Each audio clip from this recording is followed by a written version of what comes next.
So this is a quote from Harry Belafonte. Oh, sure. And, Harry Belafonte, wonderful singer, also political activist, Yes. a serious man.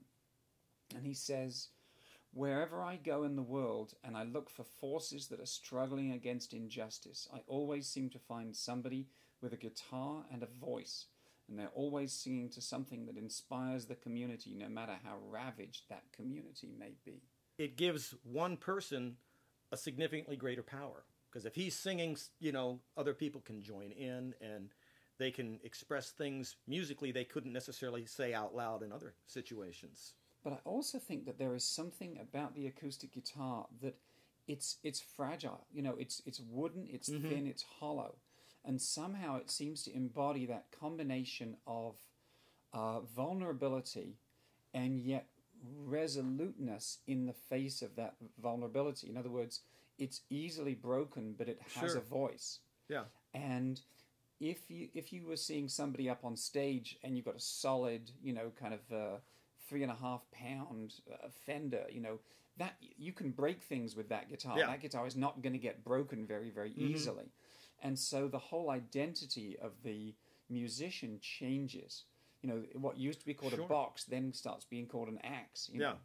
And there is something about that one fragile voice in the middle of that oppression and that instrument which could so easily be crushed that almost draws you more to it.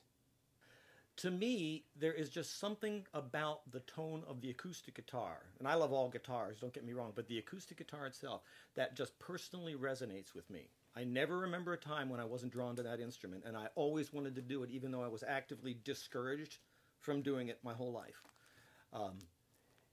And there is just something about it. I mean, it's an instrument that you can learn to play a song on in an afternoon, and it's an instrument you can study your whole life and never master everything there is to know it. It is so universally applicable that you can pick one up and carry it with you. It's the instrument that was the basic tool for protest music for years. It's the instrument that almost anybody can play and relate to in some capacity. And maybe it's just that universal nature of it that makes it so appropriate to this particular piece. Tell me about your Lincoln project. Abraham Lincoln in Song is a one-man show that I put together trying to use period music from Abraham Lincoln's life that I could directly associate with him as a vehicle to tell his life story. I firmly believe that songs, especially old songs, have a way of putting you into context in a way you can almost touch and breathe and feel the essence of the song. The story that the song is trying to tell. So I spent about a year reading everything I could find on Abraham Lincoln, and there's a ton of it out there now, and then putting together a body of material that I could associate musically with Lincoln at different points in his time. And then I went through that and tried to find a specific song that would represent a specific era and try to use this music as this vehicle. So for instance, at one point he works as a young man on a flatboat going down to New Orleans, and they say that on that trip he is the first time he's really exposed to slavery, and this sets his mind against slavery for the rest of his life.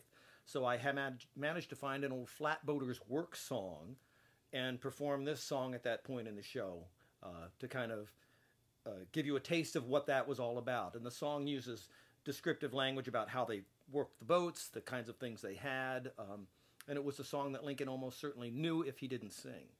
So when you perform this, what instruments do you take with you? Usually I perform the show as a solo piece, and when I do, I take an 1890s hammer dulcimer.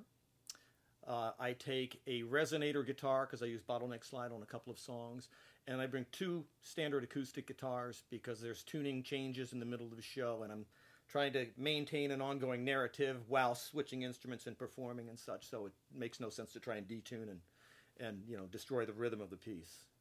When I did this project, I very specifically did not want to do museum music. So, for instance, the resonator guitar is not appropriate to the Lincoln era.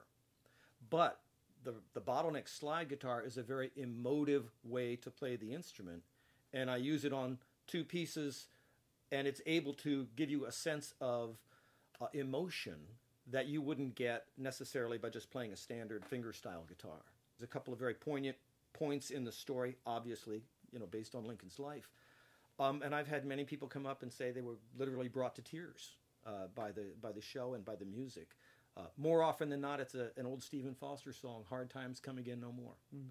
And that's very profound to know that you've done something that can touch people that way. I'm never expected to have that kind of an impact.